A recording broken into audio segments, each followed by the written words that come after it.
بہت ہی خطرناک بات ہے یہ. قوم کا آپس میں یونیفارمٹی اسی شکل میں ہوگی. لیکن سیاسی جو سر ڈائلگ جو ہوتا ہے، ڈائلگ مطلب پورا آپ نظام اس کا دیکھ لیں، ڈائلگ جہاں رک جائے، جہاں ڈائلگ نہ ہو وہاں فاشزم ہوتا ہے. ڈائلگ ہونا چاہیے. اگر میں یہ کہوں جی میں نے چوہدری صاحب سے بیٹھنا ہی نہیں ہے، کچھ ہو جائے میں نے بیٹھنا ہی نہیں ہے، تو یہ کوئی بات نہیں، کوئی طریقہ نہیں ہے. بیٹھنا چاہیے، ڈائلگ کرنا چاہیے. ہو سکتا ہے آج میں آپ سے ڈس ایگری کر رہا ہوں، کل میں آپ سے ایگری کر جاؤں، تو ڈائلگ کے تھرو یہ ساری چیزیں ہو سکتی ہیں. ڈائلگ نہیں ہو رہا، ڈسٹرسمنٹ ہے، اس ڈسٹرسمنٹ کو ختم ہونا چاہیے. شاہ صاحب، آپ نے بہت اچھی باتیں کی ہیں. ماضی کی 15-20 سال پہلے کی جیو پولیٹیکل سچویشن پہ آپ نے میرے سوال کے جواب میں آپ نے جواب دیا. اب میں آپ سے ماضی قریب کا ایک سوال کرنا چاہوں گا کہ تحریک انصاف کی حکومت کے خلاف جب عدم اعتماد آیا تو پی ڈی ایم کی شکل میں ایک اتحاد مرکز میں اور پنجاب میں اقتدار میں آیا. جب یہ اقتدار میں آیا تو جو کچھ مساق جمہوریت میں ان دو جماعتوں پی ڈی ایم کی جماعتوں نے ایک سیاسی جو مساق جمہوریت کا ایک لیٹر لکھا تھا یا وہ ایک یادداشت لکھی تھی، وہ یادداشت پس پش ڈال کے جس پارٹی سے حکومت چھینی، جو کچھ یہ ایک دوسرے کے خلاف پی ڈی ایم کے دو میجر پلیئر پی پی اور مسلم لیگ نون ایک دوسرے کے خلاف کرتے رہے، وہی کچھ انہوں نے پاکستان تحریک انصاف کے ساتھ اس سے زیادہ شدت میں انہوں نے کیا. اس جماعت کو انہوں نے الیکشن کمیشن کے تھرو ڈسکوالیفائی کروایا. اس جماعت کو اس اتحاد کے موجودگی میں اس وقت کے موجودہ چیف جسٹس آف پاکستان نے اس کا نشان چھینا. تو جب یہ دونوں اقتدار والی اس وقت جماعتیں یہ ایک دوسرے پہ ٹرسٹ نہیں کرتے، تو جو ان کا ارائیول اب نیا ایک بنا ہے یہ اس پہ بھی ٹرسٹ نہیں کرتے، تو جو روش ان کی آپس میں تھی وہی روش انہوں نے اس جماعت کے ساتھ اپنا. اس پہ آپ کا کیا موقف؟ جی صاحب دیکھیں، پہلی بات تو یہ ہے، میں سچی بات ہے میں اس چیز کا قائل ہوں کہ میں آپ ساری قوم، سیاسی لوگ خاص کر لیڈر آپس میں، سیاسی پارٹیاں آپس میں، دیکھیں جب تک سفسٹیکیشن نہیں نہ آئے گی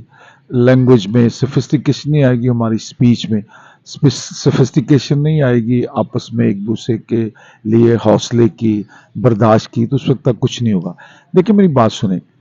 بتائیں مجھے جو سب ایک سسٹم ہے، سسٹم کو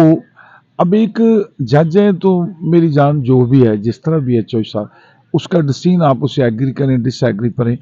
ایگری کریں، ایگری اس کو ماننا پڑے گا. اگر آپ کہیں کہ اگر تو آپ کی فیور میں ڈسین آئے تو آپ کے اس جیسا جج ہی کوئی نہیں ہے، اگر وہ آپ کی فیور میں نہ آئے تو آپ اس جج کو اس کی توہین شروع کر دیں، اس عدالتی نظام کو ہی آپ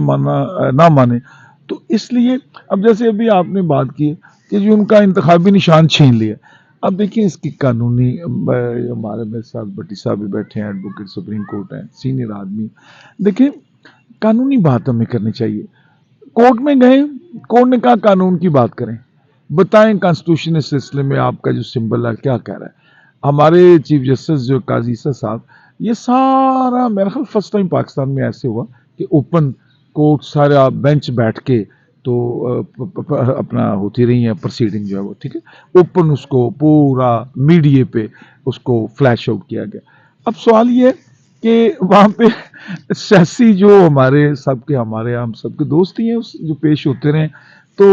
وہاں پہ وہ سیاسی تقریریں کرتے رہے. بار بار ایمفیسائز کیا گیا چیف جسٹس صاحب نے بھی، جی what is the constitution and when constitution is the law of land, آپ اسے ایکسپلین کریں، کانسٹیٹیوشن کے مجھے مطابق بتائیں آپ کا کیا رائٹ انفرنج ہوا، مجھے قانون کوئی دکھا دیں. اگر آپ نے سیاسی باتیں کرنی ہیں تو آپ یہ باہر فورم آپ کے پڑھیں، وہاں سیاسی بات کریں، لیکن وہاں پہ قانون کی بات نہیں کی گئی. اب یہ ایک بڑی جھٹکی سی بات جو سب ہے، سمبل چھین لیا، ایسی بات نہیں ہے. دیکھیں رولز کے مطابق انٹرا پارٹی الیکشن ہے، چلیں اس میں سمجھتا ہوں یہ بات بڑی حد تک تھی کہ پارٹیوں کو الیکشن ایسے ذرا ہینکی پینکی ہوتی ہے، اس میں کوئی شک نہیں ہے، پارٹیاں کر جاتی ہیں، ان کی ایک مونوپلی ہے، اس میں کوئی شک ہی نہیں. لیکن یہاں پہ یہ ہوا کہ جو انہوں نے سب کچھ پیش کیا اس سے ان کی انٹرنل پارٹی کے ہی لوگ جو تھے وہ انہوں نے سب نے اعتراض کر دیا کہ جی پارٹی کا الیکشن ہوا ہی نہیں، انہوں نے ہمیں پارٹی کے الیکشن میں، انٹر پارٹی کے الیکشن میں پارٹیسپیٹ ہی نہیں کرنے دیا، وغیرہ وغیرہ وغیرہ وغیرہ. وہ سارے فیکٹس جو تھے ایز پر لا کورٹ میں ڈسکس ہوئے،